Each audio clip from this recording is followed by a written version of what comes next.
Hello, everyone. This is the October Roundtable for the International Relations and Foreign Policy Cluster from Nickel and Dime. Today, we're going to discuss the upcoming elections in Pakistan and its implications for India. The meeting will be moderated by Hemant. Hemant, please. Hello, everyone. I welcome you to this roundtable on the Pakistani politics, another interesting topic for us all. So the first question I would like to ask you is, what do you feel has been the defining principle of Pakistani politics and how it has evolved from time to time? I think the basic feature that everybody can agree about Pakistani politics is the military and the secret state or the deep state that functions in Pakistan essentially goes against the spirit of democracy. And for very long, I think military and like the police security state that they have come up with, that has been the defining feature of Pakistani politics for me. I think for me, the defining feature in, especially when we talk about the electoral performance of Pakistani politics, has been instability. I think, which can be construed to one of the reasons that's mentioned by Tanish, that it's because of it's a military democracy.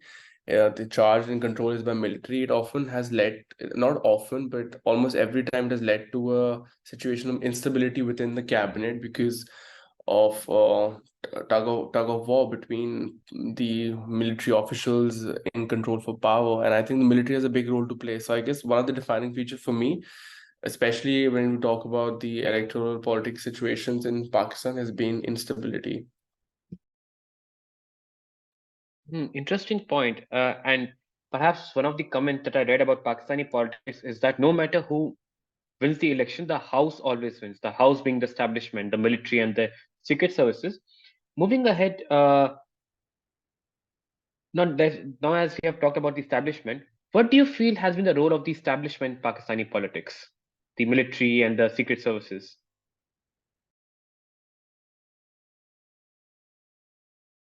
I think they've I, largely oh, led sorry, go. Pakistan to I think they've largely led Pakistan to a, I won't use the term failed state, but a state that's been struggling.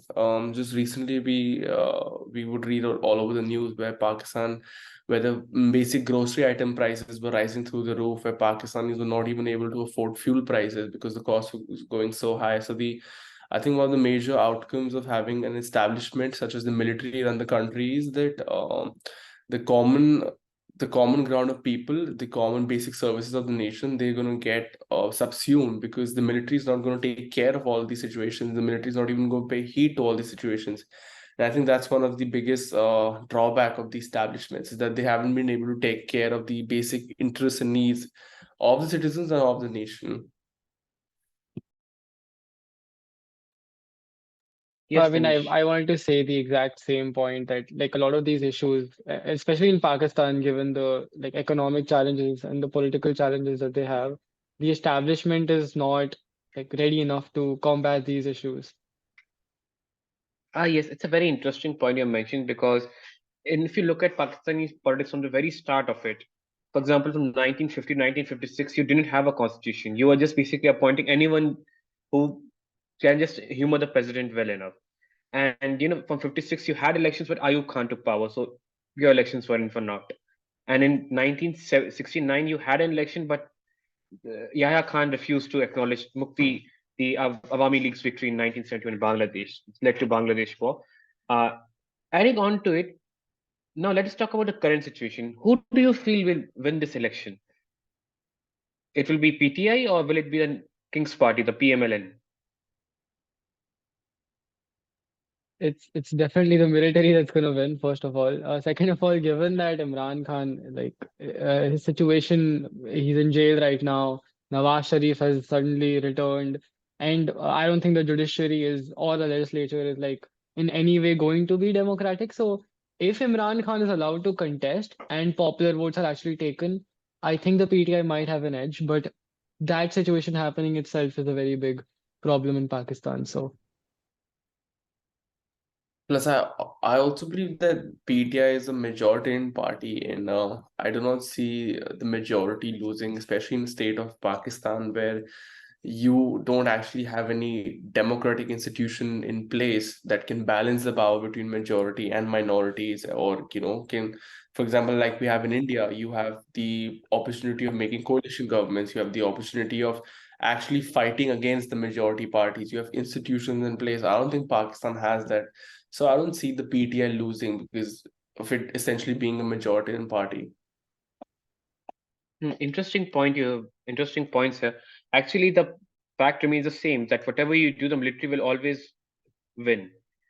And I believe that, as you mentioned, they wouldn't even favor PTI even winning the elections because they have angered the military. So military is the election commission in Pakistan. So further increasing the question, now as we look at Pakistan and we look at India, we find some similarities like the system of rallies and political parties.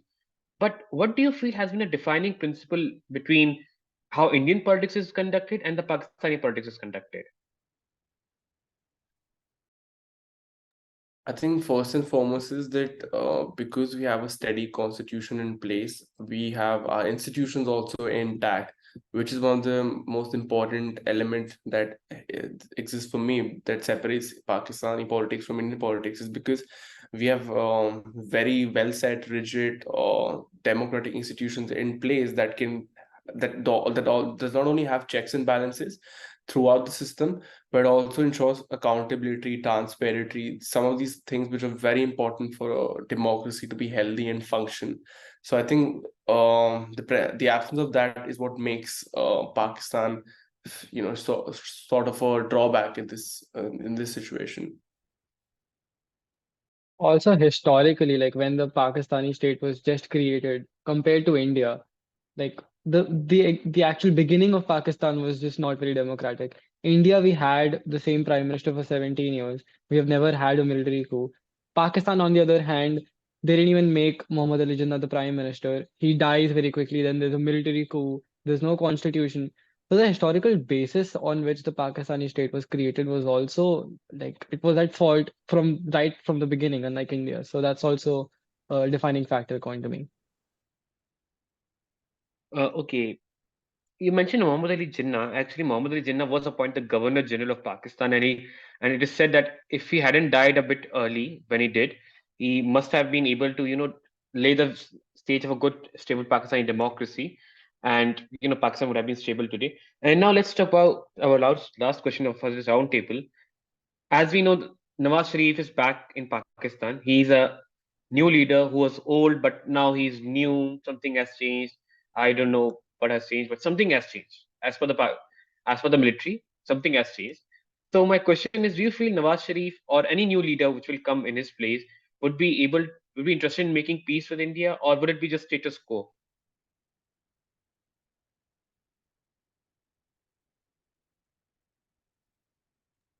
But I think that Nawaz Sharif has historically been a leader that has tried to have better relations with India. And also with the military doctrine that had come out, I think last year or last to last year, where they said they want 100 years of no war with India. I think the Pakistani state has realized that I think, they think that right now having better relations with India is a better idea than just worsening our relations, given the amount of security threats they have. So I think there will be an attempt to better relations, but I don't know if the Indian side will reciprocate. Plus, I also think that Nawaz Sharif is someone who has already done this quite a few times. He's been the prime minister thrice. So if he's coming back and if he's coming back to power, I believe that he must have some sort of strategy for it. And I must believe that he is someone that will have a very I want to say a shift in the politics of Pakistan, because he is someone who's been able to handle the country well, not as well as you would expect to, but in comparison with his contemporaries and all his successors and predecessors. So I think, yeah, his coming back may have the potential to cause some shifts in the Pakistani electoral politics.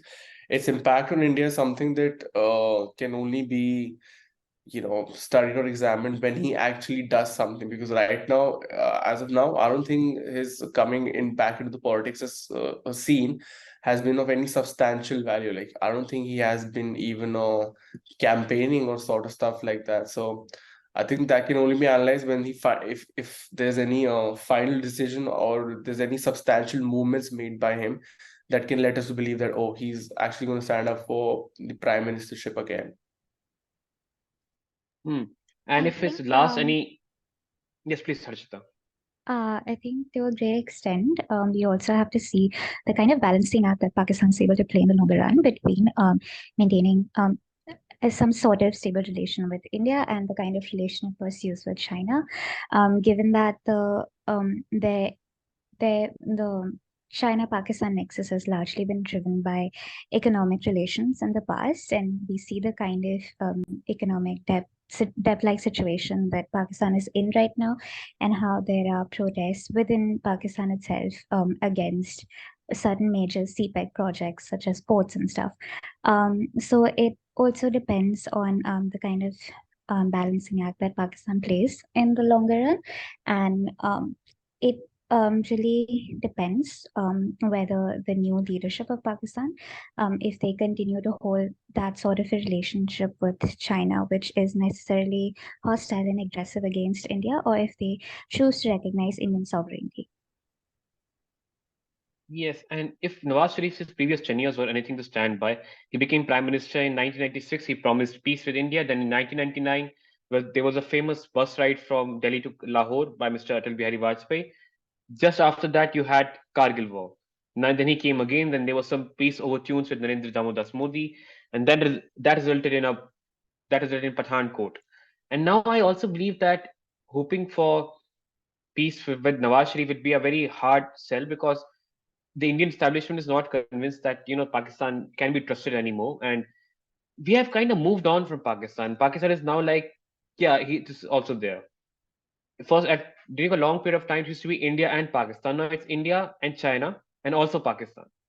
So I believe India has moved forward from Pakistan, and the only thing now India has to worry about Pakistan is that it's a neighboring country, and any crisis in Pakistan would affect India nevertheless. So that brings us to the end of this roundtable, and let's see. Thank you.